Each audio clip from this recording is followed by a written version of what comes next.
جو ابھی تک ہمارے سامنے خبر نہیں ہے تو وہ ختم ہو جائے. لیکن میں میرا ندیم آپ ویسے آپ کیا سمجھتے ہیں کہ نیب لا میں کوئی امینڈمنٹ نہیں ہونی چاہیے؟ نیب لا پورا اوور ہال ہونا چاہیے لیکن کسی این آر او کی شکل میں نہیں ہونا چاہیے. نہیں there is no NRO کی شکل میں نہیں ہونا there is no NRO. یہ بات ٹھیک ہے آپ کی. آپ نے اس کے اندر ڈیٹینشن کی پاورز رکھی ہوئی ہیں 90 days. آپ نے ڈسکریشنری کی پاورز دی نہیں ہیں آپ کہہ رہے ہیں چیئرمین کو. بدلنی چاہیے. بدلنی چاہیے. ہاں تو وہ تو نہیں میں تو خیر میری تجویز تو بالکل ڈفرینٹ ہے. لیکن میں تو سمجھتا ہوں کہ پوری دنیا میں ایک فیڈرل انویسٹیگیشن ایجنسی ہوتی ہے. امریکہ میں FBI ہے, انڈیا میں CBI ہے, UK میں جو ان کی اسکاٹ لینڈ یارڈ ہے. ہمیں مرج کرنا چاہیے FIA کو, نیب کو, اور اس کی کیپیسٹی بلڈنگ کرنی چاہیے. وائٹ کالر کرائم کے ایکسپرٹس اس میں ڈالیں, فورینزک کے ایکسپرٹس ڈالیں, ان کو تگڑا کریں.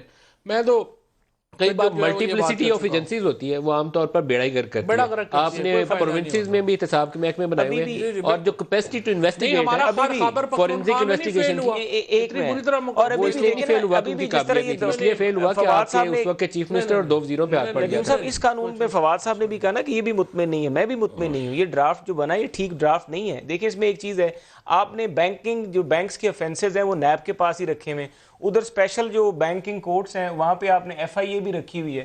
تو FIA جو ہے وہ پہلے ٹیکس والوں کو پکڑ رہے تھے, ٹیکس والوں کو لیکن ایک چیز پہ ہم تینوں کا کنسنسس ہے, ایک چیز پہ ہمارا تینوں کا کنسنسس ہے, وہ یہ ہے کہ لا چینج ہونا چاہیے. تینوں کا کنسنسس ہے نا. اچھا اب نمبر 1, اب نمبر 2 ریفارم ہونا چاہیے لا اور کیپیسٹی بلڈنگ ہونی چاہیے, فورینزک انویسٹیگیٹر آنا چاہیے. اب نمبر 2 پہ آ جائے, وہ ہے مینر, کس طرح ہونا چاہیے. اب میں نے آپ کو یہ بتایا کہ پرائم منسٹر صاحب نے جو ویژن دیا ہے, جو بات کی ہے, انہوں نے کہا اپوزیشن کے ساتھ بیٹھ جائیں. پرویز خٹک صاحب کو انہوں نے بالکل واضح طور کے اوپر کہا, ڈاکٹر شیریں مزاری کو کہا اپوزیشن کے ساتھ بیٹھ جائیں, ان کی بھی تجویز دیکھ لیتے ہیں اگر آپ کے ذہن میں کوئی ہے. میں نے جس طرح اپنے ذہن میں فواد صاحب ایک تاثر یہ ہے کہ آپ نے ان کو ریلیف اس لیے دیا اپوزیشن پارٹیز کو کیونکہ آپ کو آرمی ایکٹ امینڈمنٹ کے لیے ان کی نہیں, یہ غلط بات ہے. یہ ایک عام تاثر ہے, یہ غلط آپ بات کا ہے, NRO ہے ان کے لیے, یہ غلط بات ہے. This is not approach. میری ویسے بات آپ کی بات صحیح ہے. آرمی ایکٹ کے اوپر ایشو یہ ہے, یہ فوج جو ہے نا کوئی PTI کی فوج نہیں ہے, یہ PMLN کی بھی اتنی ہی فوج ہے جتنی ہماری ہے, یہ جماعت اسلامی کی بھی اتنی ہی ہے, پیپلز پارٹی کی بھی اتنی ہے. یہ نیشنل انسٹیٹیوشن ہے, it's important to keep it. اور میں اس کا شدید حامی ہوں کہ جو بھی آپ کی لیجسلیشن فوج کے متعلق ہو وہ کنسنسس سے ہونی چاہیے.